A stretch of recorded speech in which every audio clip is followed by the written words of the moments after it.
Can we have the next question from the brother side?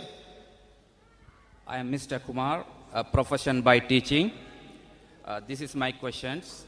I see in Sri Lanka and India, there are many divisions among the Muslims, but they follow the Holy Quran and the follow of the Hadith.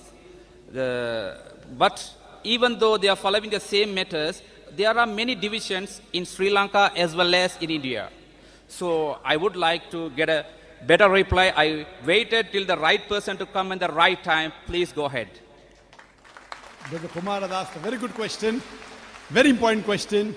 He says that Muslims in Sri Lanka and India and other parts of the world, they believe in the same God, they believe in the same Quran, they believe in the same Hadith, but why are the different divisions, why are the different sects? The reply is given in the Quran, in Surah Al-Imran, chapter number 3, verse number 103. It says, وَاتَثِيمُوا بِحَبْلِ اللَّهِ جَمِيعًا وَلَا تَفَرَّقُوا. Hold to the rope of Allah strongly and be not divided. The rope of Allah, the rope of Almighty God is the Quran. So Quran says, hold strongly to the rope of God, to the rope of Allah, the glorious Quran, and the Sahih Hadith, and be not divided. So in Islam, there should not be any divisions. Furthermore, the Quran says in Surah Anam, chapter number 6, verse number 159, that, O Prophet, if anyone makes divisions, sects in the religion of Islam, O Prophet, you have nothing to do with him. Allah will look after his affair on the day of judgment. So making divisions, making sects in Islam is haram. It is prohibited. That's the reason what you find. I do know that there are many Muslims who have different names, but the right name you should call is only Muslim. And all Muslims should follow the glorious Quran and the Sahih authentic Hadith. Any scholar says anything, if it matches with the Quran and Sahih Hadith, you have to follow. If it does not match, you should throw it away. To make different organizations, some want to work in the field of education, some want to work in the field of religion, some want to help the poor, there's no problem. Doing Jama'ah, making different organizations, no problem. But as a deen, as a religion, we cannot be divided. There can be no sects. The Quran says we should not make sects. But our beloved Prophet Muhammad said, it's hadith, the Sahih Hadith of Tirmidhi, hadith number 171. Beloved Prophet said that there will be 73 sects in the religion of Islam. The Prophet did not say you should make.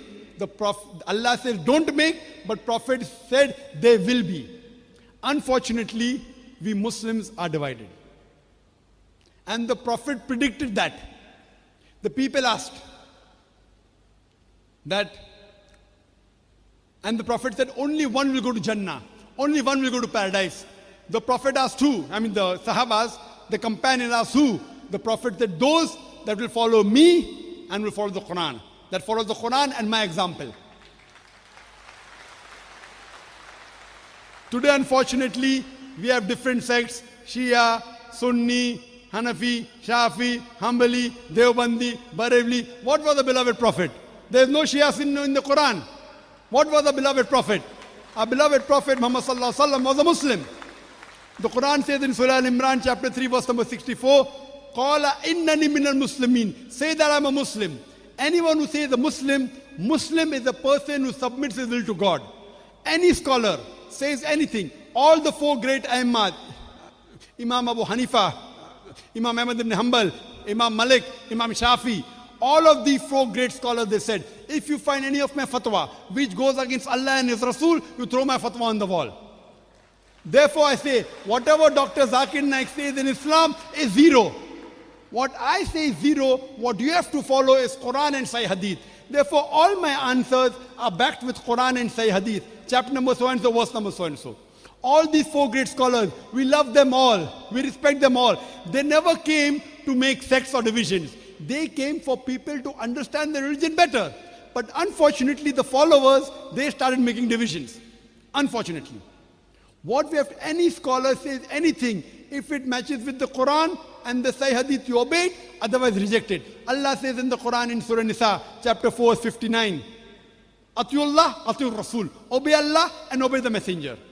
And it says, and those who have been given the power of commandment, Ulil Amr, those who have been given the power for commandment, That means those who are knowledgeable people, the shuyukhs, the ulama. Follow Allah, follow the messengers, and those who have been given knowledge. But it does not end there. It continues. If the people with knowledge, if they differ, go back to Allah and His Rasul. If two scholars say something, if they differ, go back to Allah and His Rasul. Check what the Quran says, check what the Sahih Hadith says. Therefore, if you ask me, what am I say I'm a Muslim. I'm first a Muslim, I'm last a Muslim. I follow the Quran and the Sahih Hadith. Anyone says anything, if it matches with Quran and Sahih Hadith, I follow it.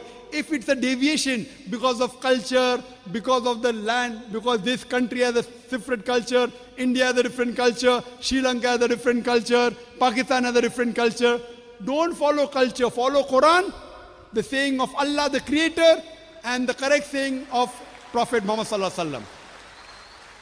If it is not available in the Quran and the Sahih Hadith, it is not part of our deen.